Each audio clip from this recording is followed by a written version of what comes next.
요즘 우리는 매일같이 AI 비서랑 대화하잖아요. 뭐 물어보기도 하고, 심지어는 창의적인 아이디어 좀 내달라고 하기도 하고요. 어떨 때는 진짜 내 말을 완벽하게 알아듣는 것 같아 보이죠? 근데 말이죠, 이 똑똑한 답변들 뒤에 숨겨진 비밀이 뭔지 혹시 궁금하지 않으셨어요? AI가 그냥 인터넷 검색만 하는 게 아닐 텐데 어떻게 우리의 속마음까지 딱 읽어서 원하는 대로 움직여주는 걸까요? 그 비결이 대체 뭘까요? 네, 그 정답은 마법이 아니고요. 아주 체계적인 훈련 과정 덕분입니다. 바로 지도 기반 미세 조정, 우리가 줄여서 SFT라고 부르는 기술이죠. 자, 지금부터 이 SFT가 대체 뭔지 한번 같이 파헤쳐 보겠습니다. SFT를 제대로 이해하려면요. 먼저 AI 내면에 있는 두 가지 다른 모습을 좀 알아야 해요. 하나는 그냥 예측하는 애고, 다른 하나는 우리가 정말로 원하는 비서 역할을 하는 애죠. 이 둘 생각보다 엄청나게 다릅니다. 자, 왼쪽에 기본 AI를 한번 볼게요. 이 친구의 유일한 목표는 뭐냐면 그냥 다음에 올 단어 맞히기 게임을 하는 거예요. 통계적으로 봤을 때 가장 그럴듯한 단어를 계속해서 내뱉을 뿐이죠. 근데 우리가 원하는 오른쪽의 AI 비서는 완전 다르잖아요. 게임을 하라는 게 아니라 내 말을 따르라 하는 거니까요.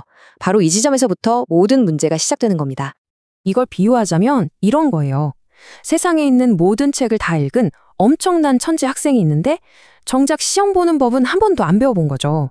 머릿속에 지식은 가득한데 그걸 문제에 맞게 꺼내서 답안지에 쓰는 요령이 전혀 없는 상태인 겁니다. 자, 그럼 이 천재 학생한테 시험 보는 법, 그러니까 우리 지시를 따르는 방법을 어떻게 가르칠 수 있을까요? 바로 여기서 지도 기반 미세 조정, SFT가 해결사로 딱 등장하는 겁니다. SFT가 뭐냐면요. 아주 간단해요. AI한테 수많은 모범 답안지를 보여주는 과정이에요.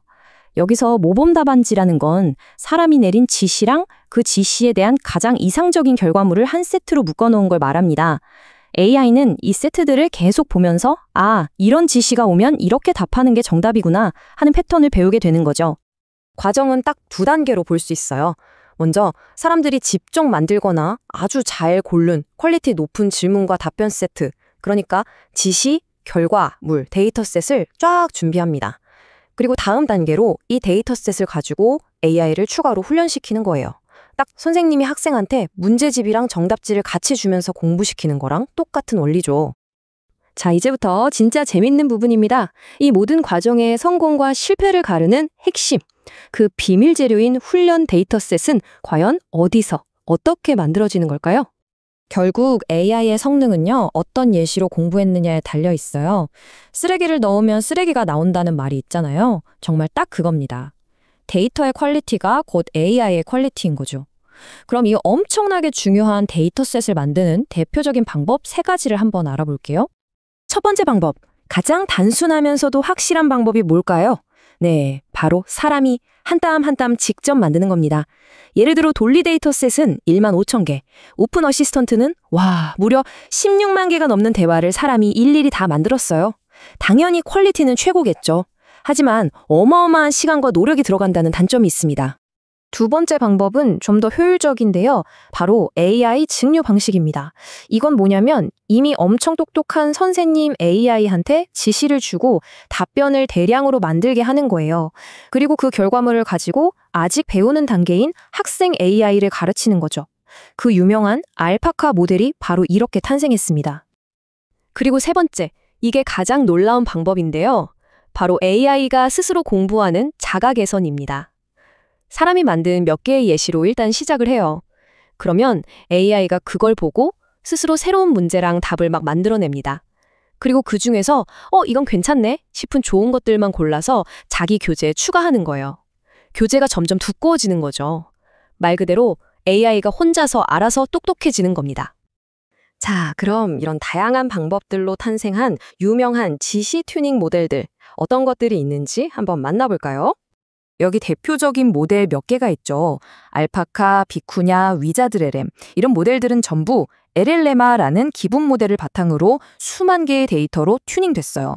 다들 훌륭하죠. 하지만 이 표에서 우리가 진짜 주목해야 할 모델은 따로 있습니다. 바로 이 숫자, 청입니다. 리마라는 모델인데요. 이 모델은 정말 딱 1000개 아주 완벽하게 고르고 고른 예시만으로 훈련했어요. 그런데 결과는요, 수만 개로 훈련한 다른 모델들 못지않은 어쩔 땐 그 이상의 성능을 보여줬습니다. 와, 이건 정말 중요한 발견이에요. AI 훈련은 무조건적인 양이 아니라 질이라는 것. 데이터의 양보다도 완벽하게 정제된 소수의 예시가 훨씬 더 중요할 수 있다는 걸 증명해낸 셈이죠. 하지만 여기서 이야기가 끝나면 안 되겠죠? 한 걸음만 더 깊이 들어가 보죠. SFT를 통해서 AI가 우리 지시를 따르는 것처럼 보이게 만들 수 있다는 건 알겠습니다. 그런데 과연 이게 진짜로 이해하는 걸까요? 아니면 그냥 엄청나게 정교한 연기일까요? 이 질문, 이게 바로 지금 AI 연구의 가장 큰 딜레마 중 하나입니다. AI가 답변의 형식이나 스타일을 완벽하게 모방해서 우리를 감쪽같이 속이는 건지 아니면 정말로 그 내용과 의도까지 이해하고 있는 건지 말이죠. 한 연구에서는 이 현상을 피상적인 정렬이라고 표현하는데요. 여기 인용문이 그 의미를 아주 잘 설명해주고 있어요. 그러니까 AI가 우리가 원하는 답변의 형식이나 스타일 같은 겉으로 드러나는 패턴을 배우는 데는 기가 막히게 뛰어나지만 그 지시가 담고 있는 본질적인 의미까지는 이해하지 못할 수도 있다는 아주 날카로운 지적입니다. 그렇다고 해서 SFT가 쓸모없다는 건 절대 아니에요. SFT는 AI를 우리 인간의 의도에 맞게 길들이는 이른바 정렬 과정에서 정말 중요한 첫 단추거든요. 다만 이걸로 모든 게 해결되는 건 아니라는 거죠. 요즘 최신 AI 훈련 과정을 보면 SFT의 역할이 더 명확하게 보여요. 자, 1단계에서 SFT로 AI에게 어떻게 답해야 하는지 기본적인 자세와 형식을 가르칩니다. 기초 훈련 같은 거죠. 그리고 그 다음에 2단계로 넘어가서 RLHF처럼 인간이 직접 피드백을 주면서 이 답변보다 저 답변이 더 좋아 라고 가르치는 선호도 튜닝을 통해 AI의 가치관을 더 섬세하게 다듬는 겁니다.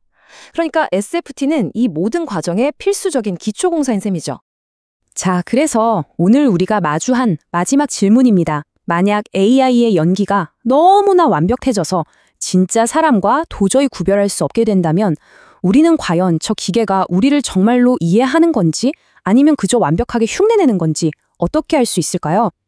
이 질문에 대한 답을 찾는 과정이 아마 우리 모두가 AI와 함께 살아갈 미래를 결정하게 될 겁니다.